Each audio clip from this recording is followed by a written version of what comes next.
que je suis gestionnaire BIM au niveau du bâtiment. WSP est très grand. On parle de 35 000 employés. Et dans le secteur bâtiment au Québec, on est 320 personnes. Et donc, je ne fais pas partie de la gouvernance globale chez WSP, mais vraiment plus de la gouvernance bâtiment au Québec. Alors aujourd'hui, je voulais vous parler de... Je vais juste ajuster l'ordinateur. Je vais vous parler des obstacles.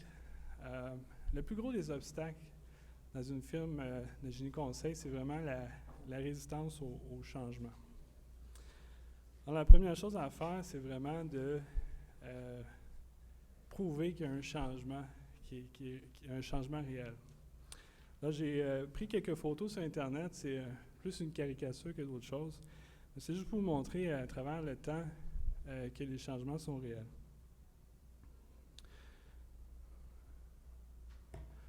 Donc, vous avez certainement vu ces photos-là sur LinkedIn, peut-être sur Google, où est-ce qu'on faisait du génie civil, la cartographie couchée par terre. Et après ça, on voit dans la photo de droite un bureau de génie conseil, où est-ce qu'on retrouve des tables de plans, des tables et des tables et des tables. Donc, c'est de cette façon-là que le génie traditionnel fonctionnait. Alors, on avance un petit peu dans l'époque. Peut-être certains d'entre vous ont travaillé avec ces outils-là. Mon père en avait une dans son bureau à la maison. Alors, il y avait une pédale, on ajustait la table, on pouvait tourner la règle avec toutes sortes de stencils. Et un jour, il a ramené à la maison une immense imprimante de blueprint là, à l'alcool. On peut se souvenir, si on a connu ça, l'odeur de cet outil-là. Et c'était vraiment un nouveau changement. On pouvait maintenant faire des copies du fond de plan de l'architecte, venir faire de la mécanique par-dessus ça. Donc, ça a été une innovation sur le marché. Donc, le changement, un petit peu à la fois, est venu dans le marché.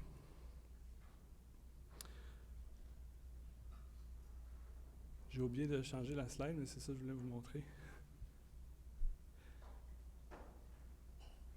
Alors, dans les années 80, 1982 plus précisément, on a eu la sortie d'AutoCAD. Et ça, c'était la première version qu'on voit ici dans un musée. Et je ne sais pas si vous avez connu aussi les tablettes où est-ce qu'on venait cliquer sur certaines icônes. Et ça, c'était l'outil du futur où est-ce qu'on pouvait venir faire notre conception avec une tablette. On n'a plus besoin de taper, on vient juste cliquer, on vient faire nos dessins. Alors, un changement que certains d'entre vous ont connu. Maintenant, l'adoption du CAD, est-ce qu'en 1982, on a adopté AutoCAD, le dessin assisté par ordinateur? Combien d'années vous pensez que ça l'a pris? 2, 4, 6, 8 ans? Ben, j'ai fait un petit sondage, puis on a environ vers 1989 où est-ce qu'on a eu un changement plus global à travers les compagnies. Donc, on parle d'environ 7 ans où est-ce qu'il y a eu une adaptation graduelle de ce changement-là. Alors, on a parlé un peu de qu'est-ce que ça a amené, ce changement-là, avec une présentation à la SQI et pas mal aussi, où est-ce qu'on parle de projet PCI ou en anglais IPD, Integrated Project Delivery, ou projet de conception intégrée. Alors, qu'est-ce qui s'est passé des années 90 dans les années 2010 environ? On a eu plus une évolution de hardware, de quincaillerie, si on veut, plus on a eu passé des gros écrans cathodiques, on a eu des écrans plats, on a des laptops qui ont sorti, on est rendu avec des iPads, on a eu une évolution plus de quincaillerie, mais aujourd'hui, on connaît une évolution plus des processus. Donc, un projet IPD, on parle d'un projet où est-ce qu'on va travailler de la conception à gauche jusqu'à l'opération du bâtiment. Alors, cette façon de travailler est plutôt nouvelle sur le marché. Est-ce que tout le monde aujourd'hui travaille de cette façon? Non. Est-ce que ça existe depuis longtemps? Ça existe quand même, les projets intégrés depuis longtemps, mais avec les outils BIM, avec le BIM, c'est quand même assez récent, puis on n'a pas une intégration totale sur le marché. Mais c'est des changements qu'on peut observer dans le génie conseil.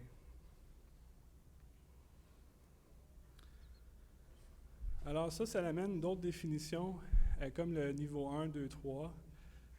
Peut-être certains d'entre vous, vous avez entendu, nous autres on fait du niveau 2, mais il faut s'instruire aussi sur la profondeur de ce qu'est le niveau 2. Et dans le génie conseil, c'est des nouvelles terminologies qui apparaissent. Alors ça, c'est un projet avec Revit qu'on a fait au Simons de Québec. Donc une salle mécanique totalement coordonnée avec l'architecture. Fait même jusqu'à la géothermie aussi, on va venir faire la modélisation. Et même notre équipe de protection incendie maintenant utilise des outils avec Revit bien sûr pour pouvoir livrer des modèles sur lesquels on peut faire l'estimation et aussi travailler avec la coordination. Ce que je voulais vous parler brièvement aujourd'hui, c'est la gestion du changement. Je vous parlais de la résistance au changement, c'est vraiment le plus gros défi dans le génie conseil. La méthode ADKAR, qu'est-ce que ça veut dire? C'est Awareness, Desire, Knowledge, Action and Reinforcement. On parle d'une prise de conscience, le désir de faire ce changement-là, avoir des connaissances, prendre des actions, et lorsque ces actions sont prises, on veut un renforcement. Alors, l'objectif de la prise de conscience, c'est de comprendre pourquoi. Pourquoi on veut faire une migration vers le BIM. Après ça, lorsqu'on comprend le pourquoi, on devient avoir un désir de faire ce changement-là. La prochaine étape, c'est de prendre une décision lorsqu'on est conscient, lorsqu'on a le désir de faire ce changement-là. La prochaine étape, c'est de savoir comment faire le changement. On ne parle pas de savoir ce qu'est le BIM, mais savoir comment on fait un changement d'entreprise. Et après ça, pour ce qui est des actions, l'objectif, c'est d'être capable de réaliser le changement avec les connaissances qu'on vient acquérir. Et finalement, le renforcement, c'est des actions qui augmentent la probabilité qu'un changement se poursuive. On ne veut pas rater notre coup dans une migration VIM ou dans un changement qu'on vient faire. Donc, la prise de conscience qu'on pourrait avoir, souvent en génie conseil, est-ce que j'investis dans le BIM pour potentiellement avoir des contrats, pour être plus innovateur, ou on va attendre d'avoir le contrat pour apporter un changement? Donc, la prise de conscience qu'on pourrait prendre, c'est quoi la nature du changement du BIM dans le génie conseil? On peut parler de nouveaux rôles et responsabilités. On a parlé un peu de ça ce matin.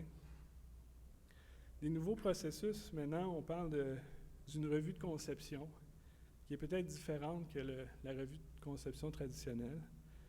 On fait maintenant la modélisation 3D. La coordination est maintenant en 3 dimensions. On a de la gestion d'informations à faire, de l'assurance qualité, du contrôle de qualité, et est apparu ces fameuses coordonnées partagées de modèles, avec des modèles qui se retrouvent dans l'espace. Donc, il faut apprendre à gérer toute cette information-là. On parle de Common Data Environment, un centre de données qui est partagé, dans le fond, à une équipe de professionnels. Alors, c'est quoi ce centre de données, ce Common Data Environment? On a aussi des choix de logiciels à faire, puis vient un choix de logiciel, vient des différents types de fichiers qu'on n'est peut-être pas habitué dans le génie conseil de voir. Si vous êtes une entreprise internationale ou avec des lignes d'affaires nationales comme WSP, on va parler plutôt le défi de la langue.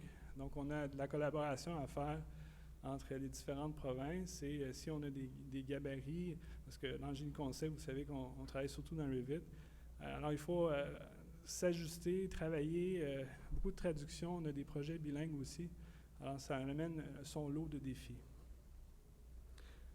On a peut-être des nouvelles conventions de dénomination, de discipline, de fichiers, de niveaux, de contenu, de matériaux, de vues et de sous-projets. On appelait ça à l'époque CAD, des layers ou des couches. Maintenant, ça ne s'appelle plus pareil dans nos outils BIM, donc cet apprentissage-là aussi à faire. On retrouve aussi des niveaux de détail à gérer, des niveaux d'information, ce qu'on n'avait pas à faire auparavant. On a ce transfert de standards, on parle des détails typiques, des légendes qui sont dans AutoCAD maintenant. Jusqu'à quel point, M. Descaries mentionnait ça ce matin, jusqu'à quel point qu'on veut modéliser le schématique et jusqu'à quel point on veut conserver le data 3D et rajouter peut-être un tag d'identification. Donc, notre méthode de faire la conception peut changer au niveau du génie conseil. On a aussi des normes à apprendre. Est-ce que ça vous dit quelque chose? Les normes ISO 10007, ISO 5000, PAS 55, BS 1192-2, 2, 4, 5, la norme COBie. Donc, c'est toutes des normes qui existent dans le BIM. Est-ce qu'on les connaît? Est-ce qu'on s'approprie ces normes-là dans le génie conseil pour pouvoir livrer un BIM niveau 2? Finalement, on peut se poser la question, pourquoi on a besoin de ce changement-là? Est-ce que c'est pour faire l'innovation? Est-ce qu'on veut être plus compétitif? Est-ce qu'on va cerner c'est quoi les besoins de notre client? Et finalement, c'est quoi le risque de ne pas changer de méthode? Pourquoi on resterait encore à notre bon vieux CAD, si on veut, dans nos méthodes de travail? Évidemment, on sait que le BIM, c'est pas Revit, mais le BIM amène un changement d'habitude, un changement d'outil, bien sûr. Alors, lorsqu'on se questionne, on a le désir de faire le saut, de faire un changement. Alors, dans le désir, on veut penser « What's in it for me ». C'est quoi que j'en retire comme propriétaire d'entreprise ou comme gestionnaire dans une entreprise? Est-ce que c'est les avantages compétitifs? Est-ce que je vais avoir des gains de performance? Est-ce que je vais avoir des contrats futurs en faisant une migration qui est BIM? Alors là, on a des choix d'entreprise à faire. Est-ce qu'on investit? Comment qu'on investit? Est-ce qu'on a une stratégie d'innovation? Ou on vient d'avoir un contrat en catastrophe, puis on doit remplir un besoin immédiat. Alors, lorsque ce désir-là a lieu, ça prend un engagement et de la participation de la gouvernance. Et dans notre cas, au bâtiment Québec, c'est le vice-président Daniel Filion, ingénieur, qui pilote cette transition BIM. Alors moi-même et mon collègue Frédéric Bisson dans la salle ici, on travaille en équipe, lui dans la région de Québec et moi dans la région de Montréal, pour donner des conseils et aider aussi l'entreprise à faire ce changement au niveau bâtiment Québec. Non au niveau global, c'est un autre niveau, vu la grandeur de la compagnie. Après ça, on va parler des connaissances. Comment changer? C'est ça les connaissances qu'on doit savoir. C'est sûr qu'on doit s'informer quand même c'est quoi le BIM, mais l'objectif, c'est comment changer. Alors, on se fait une liste de changements requis. On fait une stratégie du changement. Ça prend des formations sur les nouveaux processus, sur les outils. Alors, on va peut-être écrire des nouveaux processus, on va les tester, on va les faire évaluer par la direction. On a aussi une évaluation d'outils à faire, leur utilité, l'efficacité, les coûts de ces outils-là qui amènent la migration vers le BIM. Et aussi, on doit acquérir de nouvelles compétences pour les techniciens. Dans notre cas, on a au-dessus de 100 techniciens dans le bâtiment au Québec pour une équipe de 320 personnes. Et on a dû faire une liste de formations requises, une liste de personnel à former, aussi des plans de cours pour, bien sûr, bien faire une transition qui est moins rock'n'roll, qui est plus agréable pour l'ensemble des employés. Alors, la prochaine étape, c'est de prendre des actions. Des fois, on va prendre une certaine direction, puis on a un obstacle, ça ne marche pas du tout. On en prend un autre, mais le but, quand on fait une gestion de changement, c'est de passer par-dessus les obstacles. Dans les actions, il faut démontrer notre aptitude à implanter le changement. Donc, on a eu cette connaissance-là, on a accumulé cette connaissance-là. Maintenant, c'est quoi les actions concrètes dans Génie Conseil? Mais on réalise cette fameuse liste de formation, il faut la faire. On fait un calendrier, on a un plan stratégique avec un objectif, une date. On forme les techniciens, on forme les dessinateurs. On a aussi l'ingénierie, les ingénieurs à former. On parle aussi d'implantation des processus. Ces processus-là se passent au niveau de la direction, des directeurs, se passent au niveau des chargés de projet. Parce qu'ils ont beau avoir un modèle 3D, mais à quoi ça sert si on n'utilise pas les processus BIM? Donc, c'est vraiment une formation. Ça fait partie de la gestion du changement. On a des nouveaux rôles, la définition des ressources. Cette définition-là des nouveaux rôles, gestionnaire BIM, intégrateur, coordonnateur, on a entendu parler beaucoup aujourd'hui, mais il faut la définir au niveau des ressources humaines. Parce que si vous prenez un technicien, un dessinateur, le lendemain, il y a un contrat qui stipule que vous avez besoin d'un gestionnaire BIM. Maintenant, il est gestionnaire dans votre entreprise. Vous allez avoir une gestion des attentes à faire. Ces attentes peut-être salariales, ces attentes dans l'entreprise vont peut-être être plus élevées. Donc, il faut réfléchir à la gestion des attentes dans l'entreprise. Il y a aussi toute la gestion informatique. On a besoin de standards, des niveaux informatiques. On a besoin de faire des achats. On fait les achats. On installe les logiciels. On met à jour le parc informatique. On ne parle pas seulement d'ajouter de la RAM pour satisfaire le user. On parle d'ajuster, de changer la carte vidéo, d'acheter des disques SSD, upgrader bien sûr la RAM, là, installer des nouveaux logiciels, changer les ordinateurs. Ça, c'est un vrai changement, une vraie mise à jour d'un parc informatique. Finalement, on parle des standards. Bien, il faut les faire, ces fameux gabarits-là. Nous autres, on travaille dans Revit. Il faut traduire les légendes CAD, avoir des légendes Revit, changer nos façons de faire. Il faut traduire ces détails typiques-là pour que ce soit dans nos nouveaux logiciels de conception. Ça, c'est un défi aussi également. Et il faut aussi avoir des changements de performance et de comportement. Il y en a qui sont en panique totale avec la migration.